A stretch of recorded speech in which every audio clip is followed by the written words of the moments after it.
On this episode of Where's the Line, me and Joseph are going to break down National Signing Day, and then we draft our favorite and best Christmas songs. This is episode 110 of Where's the Line. Let's get into it.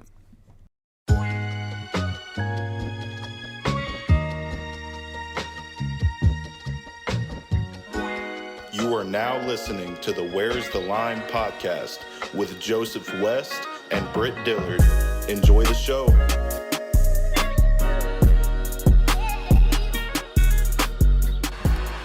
Milton gonna take a shot wide open and just strutting in is Keaton.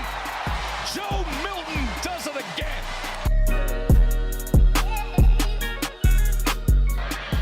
Orji again on a blitz. Levis pocket collapses. He's on the run. He just heaves it up. And it's intercepted by Vanderbilt. And let the celebration begin. The streak is over at 26. The Commodores win it. Talk about Vanderbilt football. Deep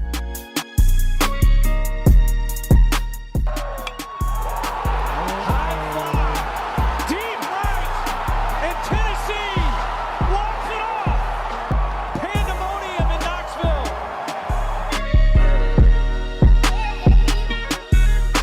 Center field. DeMarco. There to make the catch. Anchored down. Vanderbilt on top of the college baseball world again.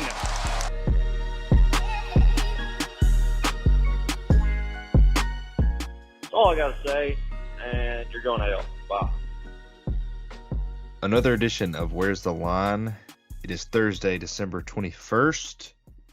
This is episode number 110. My name's Britt. Joined here by Joseph. How are you today, brother? Well, the doors are back. Quoting the great Philip Fulmer at his I think he said the doors are back, at least at that one dinner. He said somebody's back. Right now it's the doors. I'm doing well, Britt. How are you? Doing good. Phil Fulmer also said at Jeremy Pruitt's firing press conference that one bright spot of the Pruitt era was that recruiting was good. So it shows how smart of a man Fat Phil was and is. Fat Phil, great guy there. But yeah, Joseph, it's Christmas. It is. It is Christmas. Everybody rejoice in this time that you get to spend with your family. Remember up front, time with your family is limited. With your parents especially. Spend time with them. Don't take their time for granted. Go give them a hug. Tell them you love them. All right, it's Christmas time. Spread the Christmas joy. Be nice to people when you're out in public. You should be like this all year, but just in case you're not. Use Christmas as an excuse to be a good human. All right? So be a good human. There it is. It's Christmas. Love your family. One of my That's right. uncles passed away today, but Oh, that's terrible. I'm sorry, Britt. I did not know that. it is Christmas. It is Christmas. Thank you. Some of the things about Christmas that I love is National Signing Day associated with Christmas and Flipmas. Is Flipmas. great Lane Kiffin would say, but just let's just get right into it. Christmas is here, Flipmas is here, National Signing Day, class of 2024. Tennessee didn't really grab anybody that was a big surprise or really lose anybody that was a big surprise, so there's not really much to get into there. You fix your tight end position with the transfer from Notre Dame. You got some good secondary guys with transfers and young guys. You got a freshman All-American wide receiver from Tulane. You picked up some good guys, and it's a solid class. I mean, you're sitting at 13th in the country, 8th in the SEC, but we're not going to get too far into that. But it was a good day for Tennessee. Nothing crazy, but we've said from the jump, we hope Josh Heupel can out scheme teams with recruiting classes like this, and hopefully his coaching can overcome some of the talent deficits. But I mean, not much. You got Mike Matthews as the best player in this class, Jordan Ross. You've got 2, 3, 5 stars depending on where you look. So it's a good class. I have been deep in the transfer portal. I have deemed myself a transfer portal expert. So I am a transfer portal expert as of today, or actually as of last week. And transfer portal has been so lit, yet it's also so terrifying. So it's kind of a crazy world, honestly, the transfer portal. For Tennessee's perspective, looking at kind of who they've gotten in the portal this far, they've got 3 4-stars out of the portal. They got Holden Staes from Notre Dame, big time tight end, number 2 or 1 tight end, or top 3 tight end in the portal, no matter what site you look at. So top 3 tight end in the portal there. That's not even their best recruit. They're slightly better is, and I don't really know how to say his name, so if I say it incorrectly, I apologize. It's McCoy is the last name. First name, Jermod, Jermod. Not 100% how to say that. Yeah, so he is, no, I'm sorry. I take that back. What's his name from Notre Dame? Staes. He is a higher rated recruit. So McCoy slightly under him, actually. But anyways, him coming from Oregon State, Holden Staes from Notre Dame. They also got Chris Brazel from, I believe, was that Charlotte, Brett? Is that where he came from? Or Tulane. Tulane. Sorry, I don't know where I got Charlotte from. He came from Tulane, another good pickup, wide receiver. McCoy was a cornerback, by the way, and Holden Staes at tight end. And then they also got Jacoby Thomas from MTSU as well. So still in play from my boy Derek Mason. Yeah, Thomas, he looks like a pretty good player just from his film. Tennessee's class, like I said, they're 8th in the SEC, which obviously is not great. If you look at, like, let's look at who's the number 1 class. Is Georgia number 1, I assume? In actual recruiting or transfer portal? In recruiting. In recruiting, I got you right now. Georgia is 1, Bama's 2. Georgia's 1. So if you look at Georgia and Bama, they're like Cameron Diaz, they're like Jennifer Lawrence, or who's another attractive lady? They're like Sydney. Georgia is Sydney Sweeney. Okay, Georgia's Sydney Sweeney. Tennessee is like Bobby Altoff. Like she's a pretty lady, but I wouldn't say she's hot. That's what I would say Tennessee's recruiting class is. It's not hot, but Georgia it's attractive. Gia Duddy. Georgia is Gia Duddy. The hottest you can get. The baddest woman on the planet. Okay, Georgia's Gia Duddy. They got freaking 4 or 5 stars and 24 stars. They're Gia Duddy. They're bad. Okay, Georgia is Gia Duddy. Bama sitting right there below them. They're like that. They're like that girl's like, she might be the hottest girl you've ever seen, but then you see Gia Duddy. And you're like, damn, she really ain't got much on Gia Duddy. That's what Bama is to Georgia right now. And I don't care if Bama beat Georgia. They shouldn't have, by the way. Georgia did get screwed by the refs. Partly. Texas is sitting at number 5. I think you have to acknowledge that. They're coming to the SEC. I know they come to Nashville next year. Does Tennessee go? No, y'all play Oklahoma. Tennessee plays Oklahoma. Yeah. They dodge Texas a year. And then Auburn sitting at 7. Just naming some SEC teams here. I mean, you've got Auburn at 7, LSU at 11, and then Tennessee at 13.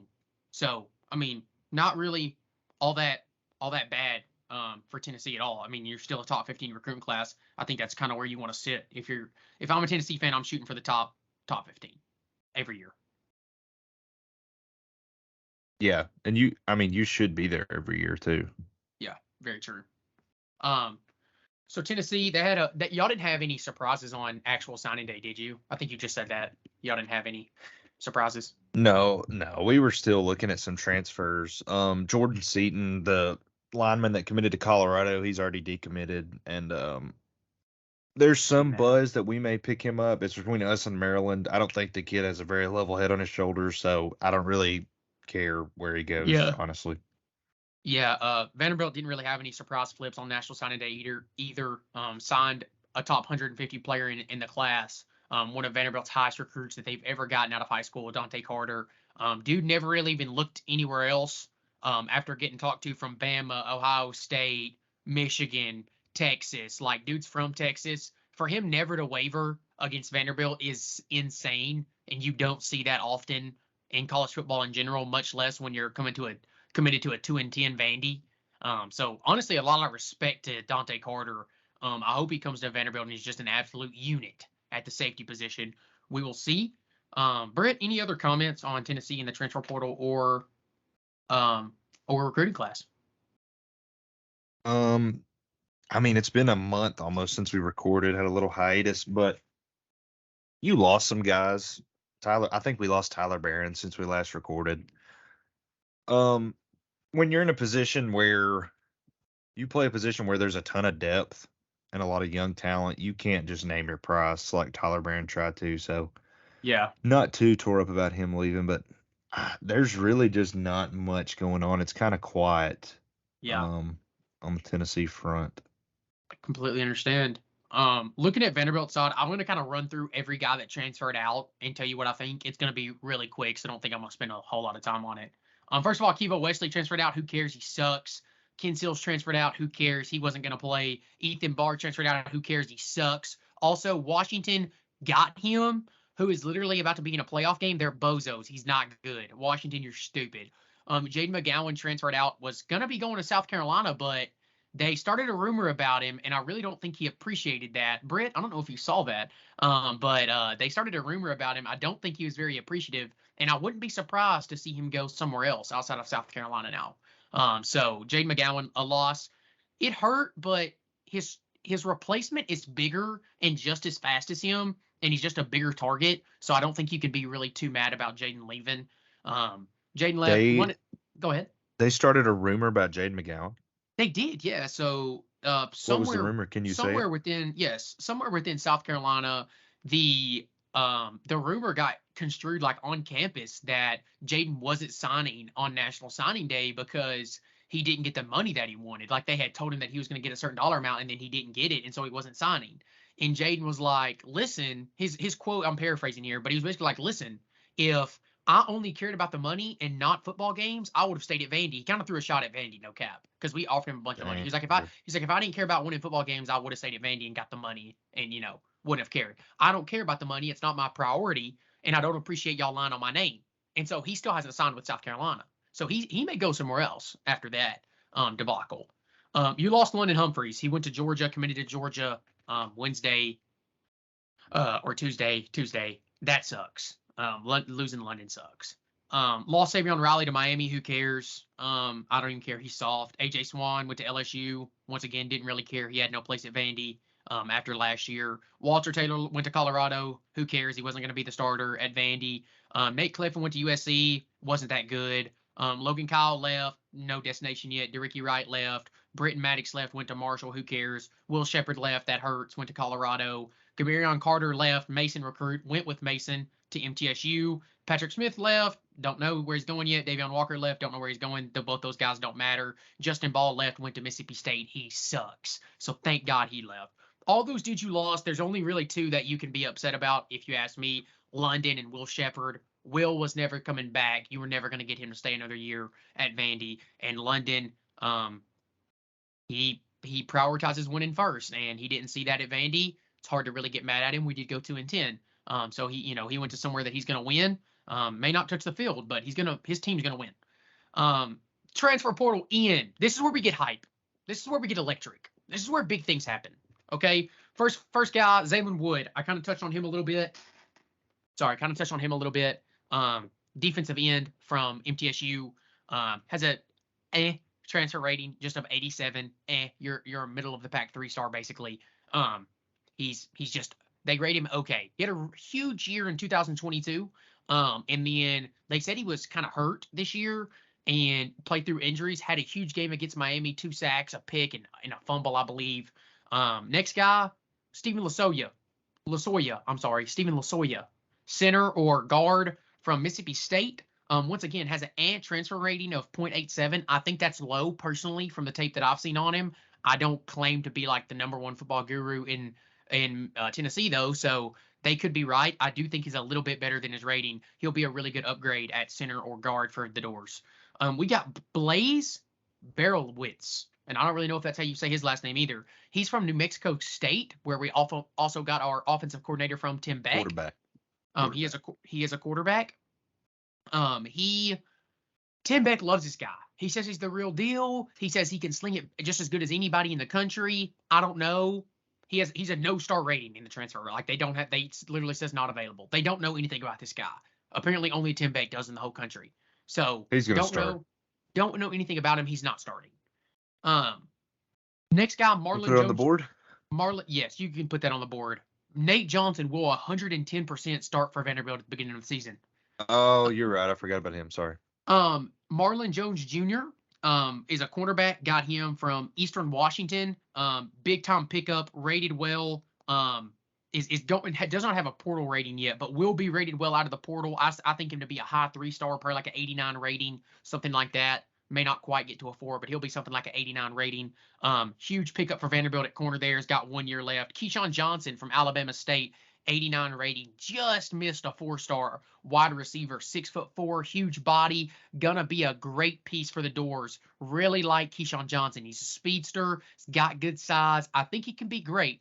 That jump from Alabama State when you're playing there to the SEC is big, so it's hard to tell. But I like Keyshawn Johnson early. Colby Taylor, boom, another one. Wyoming to Vanderbilt. Another guy, 6'4", runs a sub-4.5 40. Big, got really nice speed. I think you could coach him up. If the secondary coach can actually do something, they could coach him up to be really good. He's got the size and the speed, so we'll see. Rounding off here with the best 4 players, basically, that we've gotten so far. First of all, quarterback Nate Johnson from Utah, rated a .90 4-star in the portal. Big time pickup for the Doors. He's dynamic. He's super fast. I'm going to say this. Legs like Mike Wright, more dynamic than Mike Wright, can move better side to side than Mike. Maybe not as fast, straight line speed. Arm, similar to like in between Ken Sills and AJ Swan. So you're somewhere in the middle there. Really nice legs. I think Nate Johnson in Beck's system can be phenomenal with Vanderbilt. I think he can actually be phenomenal. I'm not saying he will be. He could suck, but I think he has the potential to be phenomenal. Next guy is Corday Sidner from Purdue. 86 transfer ranking, not very good. Shout out Corday. But in 2022, once again, he had a huge season for Purdue, was rated one of the best defensive linemen in the Big Ten, and just fell off this year. I really don't know what happened. Hopefully they can tap into that 2022 season. Last 2 guys here, Randon Fontenette from TCU, huge pickup, safety, 4-star. Vanderbilt had him in their final 3 out of high school, left TCU to come to the Doors. That's a huge pickup. And then Jeremiah Dillon, we just got him. Boom, baby. Clark is cooking. Just got him from Ole Miss, 4-star transfer as well. That was a 4-star in high school. He had .91 grading out of high school. We'll see what his transfer rating is. As of right now, with 3 dudes who have not been graded yet in the transfer portal, Vanderbilt sits as 19. I just want to throw some names out here of who's ahead of them. I just want to give some people respect real quick. Ahead of them is, in the portal, Colorado's 1, Ole Miss is 2, Louisville's 3, TCU's 4, South Carolina's 5, Texas Tech is 6. You've got Kentucky. I'm just going to name a few now. Kentucky, Mississippi State, Notre Dame, A&M, Missouri, SMU. They're all above Vandy. I just wanted to name those teams to say, hey, look, there's some really talented programs that are above Vanderbilt right now. And Vanderbilt's above teams like Tennessee, who sits at 24, Oklahoma, who sits at 26, Minnesota or Utah, who sits at 35, Florida, who sits at 39, Texas, who sits at 42. Now, don't get me wrong. We need to get more players than these guys. We were worse than them. But that does not deny the fact that Clark Lee has changed his mindset on how to make Vanderbilt good. And that's what we needed. That's what was holding us back, was Clark said, I'm not going to use the transfer portal. He's using it. It's going to work to our advantage. We have a really tough schedule next year. I'm not getting too excited. But I would like to file a claim. The Doors are back. So I will say that. I can't hold the excitement through anymore. We're going through the transfer portal. We're offering kids more money. We're outbidding other schools. What else do you want from the Doors? I will say Vanderbilt does have 6 more transfers than Tennessee. So three are ungraded. 3 are ungraded. Just kind of wanted to throw that out there a little bit. Shout out to Vandy for getting Keyshawn Johnson, great wide receiver for the Cowboys.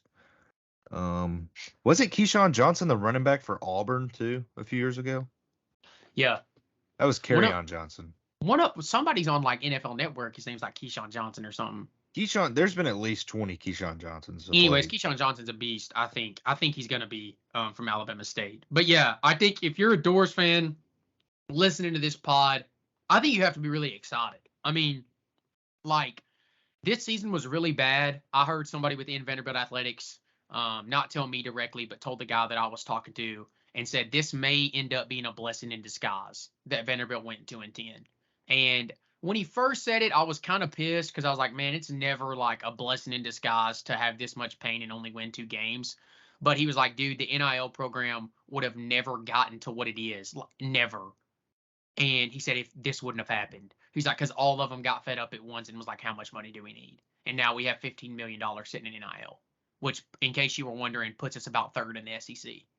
And I know I kind of touched on that in the last podcast, but I can't stress it enough. You're not going to just pay people $2 million to come to Vandy when you're 2-10 and it's going to work. But if Vanderbilt goes like 6-6 next year and then like 8-4, it could be a flip, drop, money's on the ground, you're getting all the big stars, and Vanderbilt's in the top 12 playing for a national championship like that. Like, not saying that we're going to make it to the national championship game, but Vanderbilt could go 9-3 in the SEC and be in a top 12 team in the country.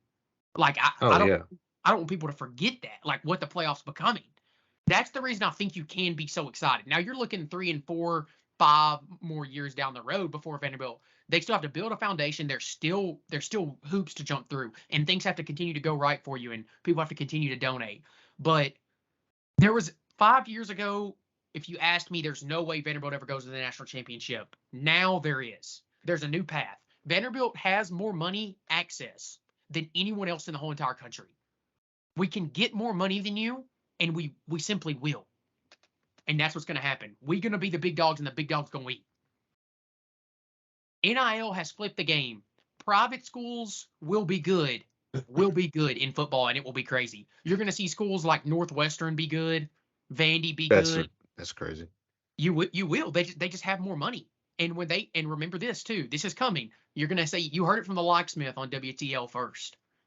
When Tennessee and Missouri and all the states as individual states start putting caps and spending caps and regulations on NIL, remember, Vanderbilt doesn't have to listen, and Northwestern doesn't have to listen, and all the private schools don't have to listen because they're private institutions. They can do whatever they want. So if Tennessee ever decides, hey, as a state, we're going to put a salary cap on NIL of $3 million a year, Tennessee will only be able to go to $3 million. Vanderbilt can go to 30.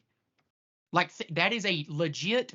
If I was a fan of a state school right now, I would be legitly not scared, but I would be a little nervous that has a really good possibility to happen within the next few years. Now they would eventually work it out to level it out again, but for a span of 2 or 3 seasons, kind of like what you're seeing now of just complete chaos, Vanderbilt, and other private schools across the country would have a legit huge gap advantage for however much the school wanted to put in. So we'll see how it all goes down. But the doors are back. So it'll be just like the advantage that Vandy's had all these years in baseball that you won't admit to. Vanderbilt doesn't actually have an advantage. Oh, okay. It's capped. Okay. It's just not true. Okay. It's really simple. Anyone who doesn't that is what you'll be saying about NIL in about 10 years if that happens. Anyone who doesn't know what I'm talking about, it's really this simple. If one school cost you $80K and another school cost you $20K, should you get more money to go to the $80K school since it's fair? So it's fair, so you don't have to pay any more money, or should you get the same amount that you're going to get going to the $20K school? Logic says you should get more money going to this school. Just saying. Guess what, buddy? There's people all over the country that went to Vanderbilt for an art degree, and they're crying because they're in debt. Well, guess what? Guess what, Lisa? Guess what, Lisa with the green hair? You didn't have to go to Vandy. You're right. Surprise. You're right, she didn't. But you can't. But that should not hold back an athlete from going to the school they want to go to just because Vanderbilt is a private institution. That should not change them. That's not fair. This is unrelated. You want to hear something that will blow your mind? I studied fish in college. I had a wildlife degree. I have classmates that I went to school with that were over $25,000 in student loans with a wildlife degree. That's bad because not to expose Brit or anything, but they don't make amazing money. There's no jobs either.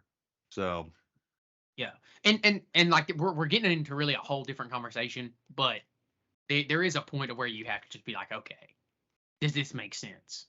But once again, I don't think athletically speaking, you should make someone say that. Like I don't think money should money like as far as tuition goes. Now I guess you can't really say money in general because of NIL. Should weigh out where someone goes. And really and truly, I don't think you should be able to offer I don't think you should be able to promise high school kids any money at all. Transfers are fine to me because they're 19, 20, 21, 22, 23, 24 years old right now. And I don't see any problem offering them. But just telling a 17-year-old as a senior in high school that, hey, if you come here after your freshman year, we're going to give you $1 million. That is insane. That is literally insane. And when you do that, and then you also expand the playoff field, you triple the playoff field. I mean, it's going to open up college football. Now, Georgia, Alabama, Michigan, Ohio State, those guys are all still going to be up there at the top. But you're going to have these 5 to 12 ranked teams that are pretty dang good because of the transfer portal and because of NIL. Yeah. Yeah, it could be anybody. And that's what makes it fun. I've always said that the NFL is a much better product than college football. I've always been on that side of things. And there's actually been a lot of talk about it on Twitter lately. Is what's a better product? Like a lot of NFL stars was like, man, who watches this college football game? It's such bad football. First of all, it is. It like just genuinely like most of the time you're watching people do stupid stuff. Like it's just not good football. But that's also kind of what makes it fun. Is that literally anything can happen because those kids are out there being stupid. But my point was going to be is that the NFL is like, you never know who's going to win Super Bowl. Anybody can beat anybody. College football, the chances that like Purdue this year beats Georgia are like 1%. And like, I could have guessed that Bama and Michigan were going to be in the national championship this year or like would have been playing in the playoff. You can't say the same about the NFL. With NIL and a 12-team playoff, you may see some NFL-esque playoff games if the talent gets balanced out like I hope it does with NIL. Because eventually, Bama and Georgia, no offense to them, but they're not prestigious schools, right? Like they're not prestigious top of the line universities. So I just wonder, can they keep up with somebody like Vanderbilt who's got unlimited money in NIL long term? Can they keep up with somebody like Ole Miss, who apparently has unlimited money all of a sudden? I don't really know where from, but they've got it. So can they keep up with Ole Miss? Are their boosters going to be able to keep up with all these guys? I don't know. I really don't know. And that's why I'm like, they may always be good, like Britt said. They also may not always be good. Especially Bama's going to have a fit when Saban retires and all their boosters are weary about who's taking over. I think that's going to make them clench their wallets a little bit. In the NIL era, I don't know how pretty that's going to be for Bama. I think you could see Bama hit rock bottom Saban's first year gone, I think. And I hope it's next year. See, I could see that on one hand, but also I could see an Ohio State and Ryan Day situation where it literally doesn't matter who goes in there to coach. They have the talent and the foundation just built so well that it will just sustain itself until. But I mean, Ohio State's about to get sick of Ryan Day if they're not already, and he's lost like how many games has Ryan Day lost? He hasn't lost more than 10 games. No, but he's lost to Michigan too much. Yeah. So I wouldn't be surprised to see that. But it would be very similar for like how Ohio State feels about Michigan is the same way that Tennessee fans feel about Vandy. So it would be very similar to say like UT has a coach and they're going 10-2 or 11-1 every year, and Tennessee continues to lose to Vandy. Like no matter what Tennessee's doing, eventually Tennessee fans are going to be like, okay, how in the hell do you keep losing to Vandy? And I think that's just where Ohio State fans are at with Ryan Day. As Britt is nastily putting his contact in, I'm going to throw up. No, my contact fell out. So I had to take the other one out. Thank you thank God for disposable contacts. It changed my life. Thanks. But yeah, we got a little bit of football left. We'll have some good games coming up this next week. We do. Leading up to the national championships. Britt, I did not add this in our agenda, but I must add it. I told one of my good friends I would mention this. So for just a second, I'm going to talk some NFL for about the next 3 minutes or so. It won't be very long. I'm going to talk Titans. Oh, Titans. God. Right here. Who I'm going cares? to lay some things out. Titans. Will Levis can be the future. I said it when he got drafted. I believed he could be the future. I thought he's a really good quarterback. He's got all the tools. Just wasn't a top 10 pick, simply. So Will Levis can be the future. He's got the arm. His decision-making still needs improvement, but he's got the things that you can't teach. So keep Will Levis around. Point number 2 is fire Mike Vrabel. Dude's a bum. I'm sorry. Titans fans are going to get mad at that. Get mad. He's a bum, okay? He got you to relevance. That's what he did. That is awesome, right? Like, if I'm a Titans fan, I would be very happy of Mike Vrabel and what he's done for the organization. He got you to relevance. He got you to the playoffs. But let me tell you something. The goal is not to get to the playoffs, Titans fan. It's not. It's not to go to the AFC Championship. It's to win a Super Bowl. Mike Vrabel has pretty much shown you at this point he missed his window. They're not winning a Super Bowl with Vrabel. Matter of fact, Vrabel's style is outdated. There's really no longer a place for it. Look at the Patriots. There's no longer a place for the Patriot way. Look at the Raiders and Josh McDaniels and what happened since he left. There's no longer a place for that. Fire Mike Vrabel. He's never going to get you anything except for mediocrity. So you don't want Vrabel around anymore. Move forward with Levis after this year and try to get him some pieces, some weapons. Fix that O-line because it's garbage. And the Titans can be back. And I think the Titans could really compete for the AFC with Levis. He's got that kind of superstar talent, ability. My thing about the Titans, and this is our 3rd football season of the podcast, and all 3 years I've been in a phase of, am I really a Titans fan? But if I sit here and I try to really break it down, if I was setting the over-under on number of Super Bowls for the Titans for the rest of my life, I'm setting it at 0.5. And for that alone, I don't want to be a Titans fan. Like, I don't want to be a fan of any other team, but like the Titans, you went to the AFC Championship, you had a really good offensive line that allowed Derrick Henry to shine. You had Ryan Tannehill, who was good enough in the system. You had good wide receivers, you had good tight ends, and you had an insane defense. You don't have any of those things anymore. There's no hope for the Titans. The only hope the Titans have is Will Levis. I will say that. Yeah. And the good news is about the NFL too, though, is that like it really only takes like 5 to 6 pieces and like superstars, and all of a sudden, dude, you're back. Like you're gonna win 19 games complete for a playoff spot. And once you get into the playoffs in the NFL, like anything can happen. Like if the Raiders make the playoffs, I'll be hyped because I'll be like, okay, we could go to the AFC Championship. We could. It's just the NFL. So NFL talk. Let's go. Nathan Hurd, shout out. I know you're gonna be mad at me because I said fire Mike Vrabel. I'm sorry. Something crazy that I haven't even mentioned is Tennessee has another football game. Tennessee plays in a bowl game, believe it or not, on January 1st against the most boring team in the most boring conference, Iowa. I don't know anything about Iowa. I know they suck. I think Tennessee wins 3-0. That's my prediction.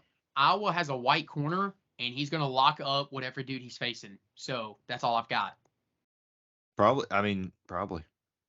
Dude, he's a white corner. We have to respect him, right? Like, he's doing it for the white dudes. Like, you got to respect this guy. He's a white cornerback. Got to respect him. No, I definitely respect it. But, like, it's been, I don't know, close to a month since Tennessee played their last game. Yeah. And I've chilled out about the whole situation because I am disappointed about the season. But it dawned on me today that I might have to watch Joe Milton play another football game. Yes, you do have to watch him play another football game. According to sources, they don't know if he might not play. Oh, okay, that's weird. It's not like he's a high draft pick. That's weird. But that's the thing. He probably thinks he's a high draft pick. No, he doesn't. He has supreme CTE confidence. I don't know. I don't think so, Brett. I think you're wrong here. So that's all we're going to get into on the bowl game. Yeah, bowl game. Literally, who cares? Tennessee and Iowa. Who cares? Sorry, guys. Joseph, it is Christmas. It is. We're gonna get right into it. We're gonna draft Christmas music. We're gonna do a 5 5-team draft of our favorite Christmas music. And I'm gonna be nice because it's Christmas. I'll let you go first. You gonna let me go first? Yes. All right. So we're gonna go 5-1, correct? I was 5-1. gonna say draft your number one. Now I don't want to draft my number one first. I want to wait to draft my number one. Well, Oh then I well, no, could I guess steal we it. probably should. True. You ever heard of a All draft? right. bro? Coming in at number one, then just because it's legendary, you have to pick it. Jingle Bells. Jingle Bells, legendary. Starting at point guard, give me Jingle Bells. That's just going to be the leader of the offense. It's smooth, consistent. You know you like it when you hear it. Jingle Bells at point. It's solid. It's solid. There are so many good Christmas songs. Truly. I mean, so you just throw in some Bing Crosby and it's Christmas. My number one pick's got to be Santa Tell Me, Ariana Grande. Oh, Ariana Grande, dude, she's so hot, and she sounds hot singing that song. It's ridiculous. Okay, I was going more for like I like this song, like I like the music. See, I didn't know we was doing that. That's all right, though. I'll switch it up. Now. I'm gonna switch up the vibe. Yeah. Number two. What'd you just pick?